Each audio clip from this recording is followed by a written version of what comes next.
Welcome to Fight Club 24/7. My name is Johnny Rashman. Right, let's get straight into it. It's 3 in the morning, right? I'm not lying to you. It's 3 in the morning in my hometown of Manchester, England. And the thing that's driven me out of bed at this time in the morning is the constant contradictions from Team Fury, right? You are not fooling anyone. Frank Warren, right, who I've got a lot of respect for, is a Hall of Fame promoter. But give it up, my old son. You're not fooling anyone. You can get annoyed. You can huff and puff. You can use deflection tactics. We're not stupid. You're not fooling anyone, right? And the contradictions is just, it's there for all to see. I've shot up out of bed when I hear this contradiction, right? I'm going to tell you what it is. Last week, Frank did an interview with IFL, right? And this is what he said. Tyson is always in great condition for the people, and there have been many people saying that he won't be fit and ready to box. This is on April 29th. You've only got to see the look on him in any video to see how fit he is. This is what Frank was saying last week. He's maintained it in other interviews that he looks fit, he's healthy, the sparring partners are in. Right, he's ready to fight on the 29th. Yesterday, in an interview with Danny Flexion on Seconds Out, he said, a lot of people, including myself, by the way, didn't think Tyson would be ready for the 29th. I thought he needed more time. You didn't say that the week before, mate. Do you understand what I mean? You also said, in TalkSport last week, you said Tyson's ready to go. He's got his sparring partners. He's flown his trainer in. That's not true, is it? Sugar Hill did an interview with Boxing King Media, and he stated that he wasn't here to train Tyson Fury. He's here because of Lawrence Okolie, who fights David Light this weekend. That's why he's here. So Tyson didn't fly him in, did he? Tyson wasn't ready for the 29th, as you've just said.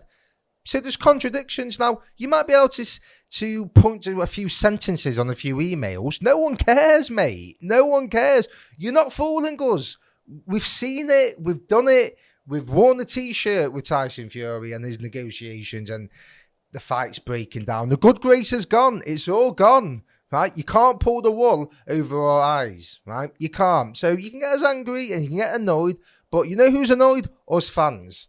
That's what's annoyed. Right? And to be fair, I don't actually blame Frank. It's not. What can he do? If his client doesn't want to take the fight, there's nothing he can do. And as I've said many, many, many times, I'm a big, massive Tyson Fury fan. Oh, I was. Right? There's countless videos of me defending him. But I'm also not going to let someone take the piss out of me. And unfortunately, he's got too big for his boots. He's taken until eventually people are going to turn around and say, we're not having this anymore. We're not having it anymore. Now, for me, it's utter madness what Tyson has done. I can't believe he has dented his image the way he has. I cannot understand it. The guy could have had it all. He could have been immortal. He could have been an undisputed heavyweight champion, the people's champion. No one would have questioned his resume. He could have done whatever he wanted after this fight. He could have had it all. And he's just thrown it all away. I mean, does he come back from this, Tyson Fury? The only way he comes back is if he fights Usyk. Whether they're holding out for a fight in Saudi Arabia in December. Frank said Saudi can't pull it on in April. They can only pull it on in December. Why? It's not a money issue. So why didn't Saudi pull it on? What's the reason? Usyk agreed his deal. Tyson didn't agree his, did he? So what was he demanding? Go and tell us that instead of a few silly emails. Or what Usyk's manager said at the end of it. He's not blaming Frank and all this. No one cares about the emails. No one cares. Go and show us the negotiations. Go and show us what's in the contract. Go and tell us what Tyson Fury was demanding from Saudi Arabia, because they didn't want any part of it, did they? They put the AJ fight on. There was no issue with that. You didn't want to put the Tyson Fury fight on. Why? Because he probably tried to dictate, as he tried to dictate to Usyk. Now, this narrative that Usyk's walked away. Oh, Usyk's walked away. And we're just meant to believe that because you tell us? That is laughable. It's absolutely laughable. Why did he walk away? I'll tell you why. Because you chipped and disrespected and devalued him, right? Don't tell me this is one of the biggest fights in boxing history. It's the Super Bowl. It's the World Cup of boxing. It's for the undisputed belts. Don't tell me that. And then say, well, actually, the belts don't matter. He should get 30%. Tyson's a draw. We understand Tyson's a draw. No one's disputing that. Take 60%, right? Or even if you had to take you had to demand the 70% and Usyk took it. Okay, well, the rematch, right? If in the rematch, it should be 70-30 to the winner, right? That's it. So if Usyk wins, he should get 70 in the rematch. It's only fair. Why should it be 50-50? He's the undisputed champion. A lot of people are forgetting. They keep going on about the AJ fight and he accepted 20% in the first fight. Yes, because he was coming in as a challenger. Right? He wasn't the champion. He's coming in now as a unified champion. He's got 3 belts. Right? If he wins the fight, he's got 4 belts. And you want to give him 30% again? And okay, you said 50-50, right? Fine. But at the end of the day, you've chipped away, and you've thrown obstacles in there. And we can all see that no matter what Usyk did, you put obstacles. So if he would have agreed to the rematch 50%, 50-50, you would have put another obstacle through. He didn't want to fight. The trainer wasn't there training him, right? You've said yourself that you didn't think he was ready, contradicted yourself. Last week you said he was, but now he's not. So what do you think's going on here? You think we're just going to believe you?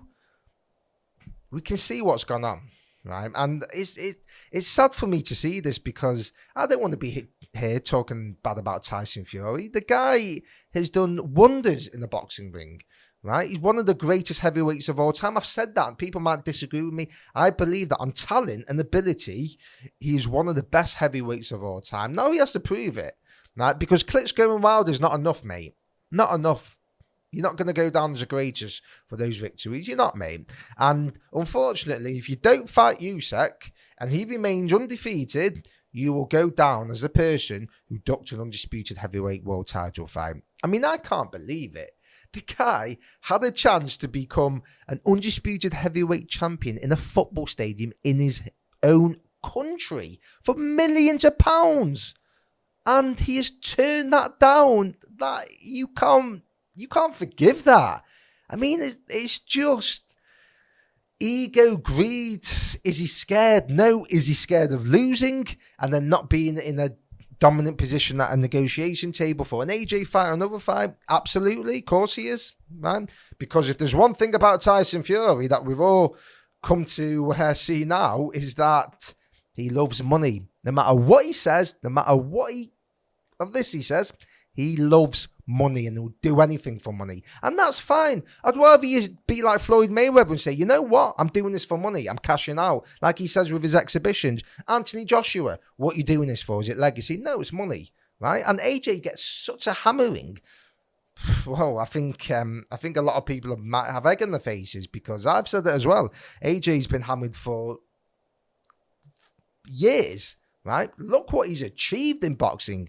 There's videos of me telling you this. Look what he's achieved at such a young age, you know, and with such a lack of experience. He only started boxing, I think, when he was 19 to win an Olympic gold medal, world championship, unified heavyweight champion, 2-time heavyweight champion. I mean, it's unbelievable. We should be celebrating him. And I think now people will celebrate him a bit more because he's been called fake and all this. Well, who's really the fake one out of Tyson Fury and AJ? And I'm upset. I'm disappointed in Tyson. I really am. Hopefully his ego and greed will not get in the way, and hopefully he can see what he's done and how. Let me tell you something. I might be mumbling because, as I say, it's past 3 a.m. here, right? But it's a build-up. It's not just this fight. It's the constant retiring. It's the constant. What did he say? I'll put this clip out. He was doing an after-dinner speech or something, and you've got all the ferocity, his energy drink, which I don't think anyone buys. Never seen it in a shop. Right? Had it all on the front. And he said, I want to fight AJ at Wembley for free, not charging the fans. And people in the crowd, like idiots, are like, yeah, we're lapping that up. I mean, more for you for doing that. Mr. Businessman, he's not a fighting man. I swear to God, I hope he wins the fight against Usyk.